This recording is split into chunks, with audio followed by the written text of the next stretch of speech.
네, 여러분 안녕하세요. 네. 네, 지난 시간에 이어서 이번 시간에는 재무 행동 장애에 대해서 알아보도록 하겠습니다.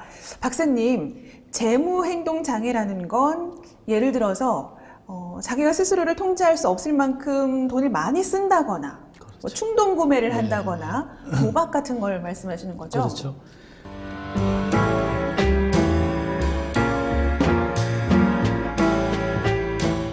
우리가 재무 행동이라는 건강한 게 있잖아요. 네. 써야 될 때 쓰고 안 쓸 때 안 쓰고 또 위험 관리도 해야 되고 여러 가지 균형적인 생활을 해야 되는데 그게 도를 넘어간다든지 내가 조절하고 싶어도 안 되는 단계 이런 걸 우리가 디스오더라 그러죠. 네. 그런 어떤 장애 부분들을 우리 재무 행동 장애라고 이야기를 하죠.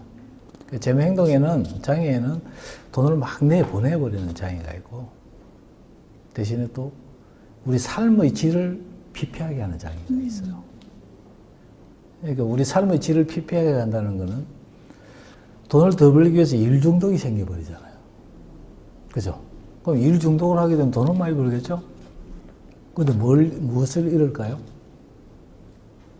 자기의 건강도 잃을 수 있고, 네. 가정도 잃을 수 있고, 그렇잖아요. 그래서 항시 일 중독에 대해서는 세 가지를 균형 있게 하셔야 돼.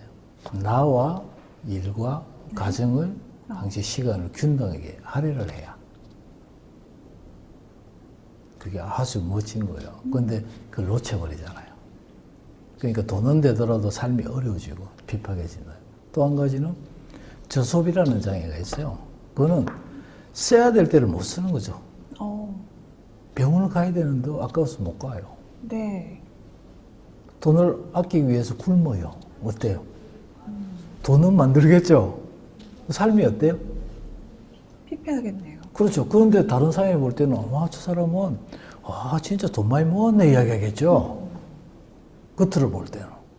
근데 이 부분도 내부에 잘못되어 있는 문제가 있는 거죠. 이런 분들도 치료를 통해서 누릴 수 있도록, 쓸 수 있도록, 이런 부분들이 참 필요하죠. 네. 저희가 이 돈에 대한 마음 네 가지를 지난 시간에 배웠잖아요.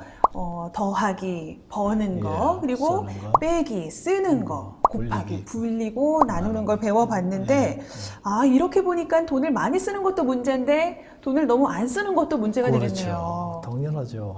좋습니다. 네. 자, 이번에도 우리 세 분에게 미리 돈을 모으고 쓰는 데 있어서 어떤 고민이 있는지 들어봤거든요. 네. 한 분씩 좀 살펴보도록 하겠습니다.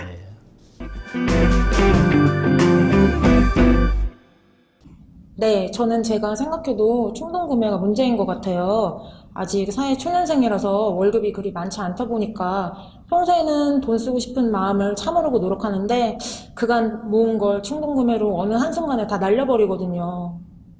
네, 충동 구매가 걱정이시래요. 네. 어떻게 좀 해결할 수 있을까요?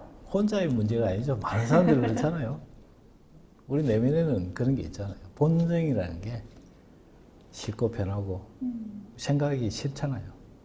그런 부분에 있어서 이제 행동이 나도 모르게 이제 나가는 부분이죠. 그 충동 구매는 가장 근원적으로 보면 예. 두 가지에서 기인을 해요. 첫 번째는 미래에 대한 인식이 차이예요. 미래가 아주 낙관적이고 긍정적이면 내가 잘 될 것 같아요. 소득이 계속 증대할 것 같아요. 네. 어때요? 손이 그냥 나도 모르게 이렇게 쏙 나가는 거죠? 근데 반대로 미래에 돈이 안 될 것 같아요. 불안해요. 어때요? 나도 모르게 이렇게 못 나가게 되죠. 그래서 미래에 대한 인식 차이에 의해서 나도 모르게 손이, 행동이 나갈 수도 있고 두 번째는 환경적인 요인이 또 있어요. 계속 나를 충동 구매할 수 하도록 만드는 환경이 어떤 거예요? 어디 가면 계속 사라 그러고 TV를 보면 하고 다 그렇잖아요. 우리가 눈 돌 곳이 없어요. 눈 돌 곳이. 그런 환경 속에서 정보가 노출되다 보면 또 우리가 보이지 않게 또 하게 되고. 그래서 충동 구매라는 것은 내재되어 있는 우리 욕구지만 그것을 우리가 절제를 해야 되죠. 왜냐하면 우리 인생에서는 꼭 필요한 돈을 준비가 해야 되고 키워야 되는데 그때 충동적으로 살다가는 결국은 나중에 무슨 문제가 올 것 같아요? 돈 문제가 오잖아요. 그런 측면에서 충동 구매를 우리가 없애려고 그러면 네. 첫 번째로 계획하고 쓰는 부분들이 꼭 필요하죠.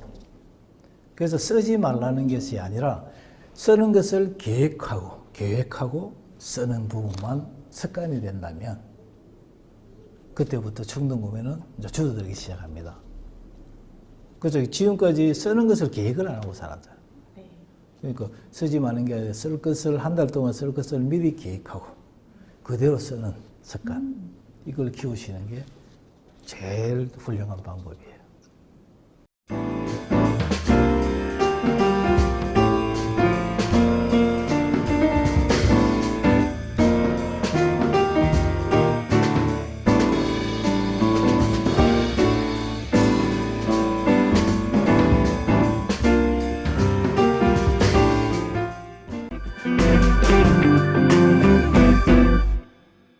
전 아무 문제 없다고 생각했는데요. 박사님과 얘기해보니 소득에 비해서 소비가 너무 많다면 과소비에 해당한다고 하더라고요. 네, 두 번째 분의 고민, 과소비는 또 어떻게 해결할 수 있을까요? 가소비요? 가소비가 뭐죠? 과하게 쓰는 거죠. 과하게 쓰는 거죠? 네. 그것도 마찬가지죠. 왜 가소비를 하게 되는지를 봐야 되죠. 그것도 똑같은 미래에 대한 인식도 작용하지만 그건 환경적인 요인이 엄청나게 작용해요. 자, 1 플러스 1이 뭐죠? 그게 왜 굳이 1 플러스 1이 필요해요? 1 플러스 1을 하게 되면 또 뭐가 더 커져야 돼요? 소비가 커지. 소비가 커질 뿐만 아니라 냉장고도 커져야 될 거고 다 커져야 돼요. 저장을 해야 돼요, 이게. 네. 근데 이게 이제 처음부터 심리적인 거잖아요. 미래에 꼭 필요할 거잖아. 그러니까 빨리 많이 사놓으면 할인해 줄게. 근데 집에 저장해 놓고 안 쓰잖아요. 맞아요. 맞잖아요.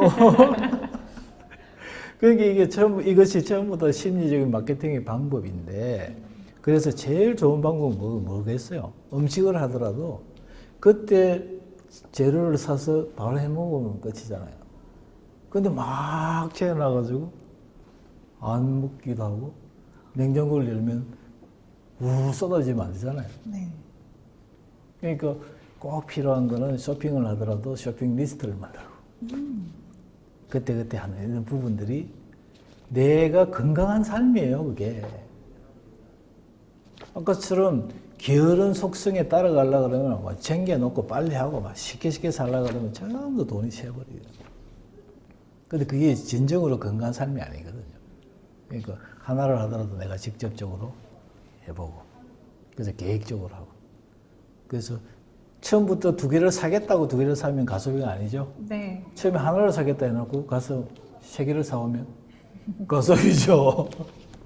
그렇잖아요. 그러니까 이 소비라는 것도 무조건 계획하고 그 계획대로 실천만 한다면 치료가 되는 거죠.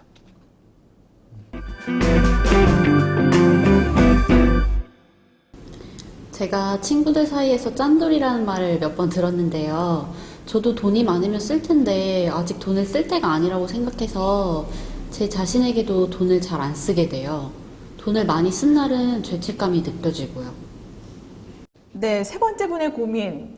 첫 번째 분은 충동 구매였고 두 번째 분은 과소비였는데 정반대네. 정반대가 나왔어요. 저소비예요. 쓰는 것을 굉장히 죄책감을 느끼신대요. 어떻게 해결을 할 수 있을까요? 근데 이분은 미래가 참 두려우신 분이에요. 많은 사람들은 돈을 안 쓰면 왜 저렇게 짠돌이냐 네. 비난하잖아요. 근데 실제적으로 심리 내면에 들어가면 미래가 불안한 사람들이에요. 걱정이 되는 거죠. 막 우리 인생을 살면서 앞으로 많은 돈들이 막 다가오는 거예요. 보이는 거예요. 근데 나 소득이 작아요. 난 1%보다 작아요. 그럼 어떻게 할 것 같아요? 못 쓰죠. 오히려 이런 분들이 힘들어하는 거예요. 근데 모르는 사람들은 어때요? 막 비난하게 되죠. 그랬을 때는 이 미래에 대한 불안을 제거를 시켜줄 때 쓸 수가 있잖아요. 근데 이 불안이 객관적인지 주관적인지가 또 더 중요해요. 네. 미래에 내가 필요한 돈이 1,000만 원이라고 생각하게 되면 끝나는 것을 자기는 한 5천만 원이 필요한 거야. 그럼 그 5천만 원을 만들려고 그러니까 어때요? 근데 이 부분들을 객관적으로 드러내서 상담을 통해서 이렇게 재무적인 목표를 탁탁탁 씌워두고 그걸 하나씩 하나씩 준비를 시키게 되면 어때요? 아, 이것도 이제 준비됐네? 이것도 준비됐네? 다 됐네? 이대로 가면 되겠구나? 안정감을 느끼겠죠? 그럼 그때 뭘 할 수 있을까요? 쓸 수 있겠죠.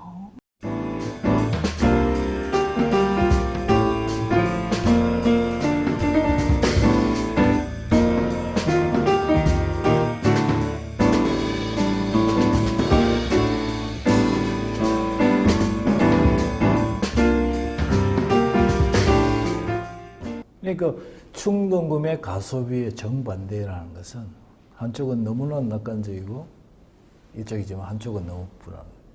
이 심리 내면에 그런 게 있단 말이에요. 그래서 여러분들이 지금 행동이 잘못됐다, 이런 것들은 드러나 있는 현상이잖아요. 그 이면에 뭐가 문제예요? 여러분의 심리 상태가 건강하지 않기 때문에 발현되는 행동일 뿐이에요. 그래서 행동을 잡으려고 가소비 못하고 충동이 못하도록 손을 묶어두면 되나요?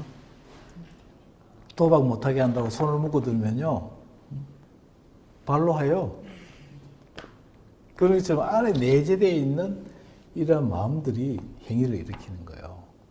배짱이가 안에 들어있으니까 배짱이 짓을 하는 거예요. 도박꾼이 안에 들어있으니까 도박을 하는 거예요. 그래서 그러려고 그러면 어때요? 내 안에 들어있는 이 나쁜 속성들을 제거를 시킬 때 건강해지는 거죠. 그러니까 주소비는 다시 이야기하지만 불안에 대한 염려, 걱정에 대한 부분들이 강하게 작용하고 충동이나 가소비는 미래에 너무 낙관적이고 그런 부분이 기인하니 결국은 둘 다 균형을 잡는 게 필요하겠죠. 네. 낙관적이고 긍정적이 보는 순간에 또 안 될 수 있는 상황을 항시 대비를 하면 준비하게 될 것이고 이쪽은 너무 염려하지 않는, 너무 크게 보지 않는 또 균형을 잡는 게 더 필요하겠죠.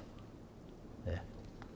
네, 오늘 이 시간 세 분의 재무행동 고민에 대해서 우리 박사님이 아주 명쾌한 솔루션을 주신 것 같습니다. 좀 도움이 많이 되셨으면 좋겠어요. 박사님, 오늘 말씀 고맙습니다. 수고했습니다.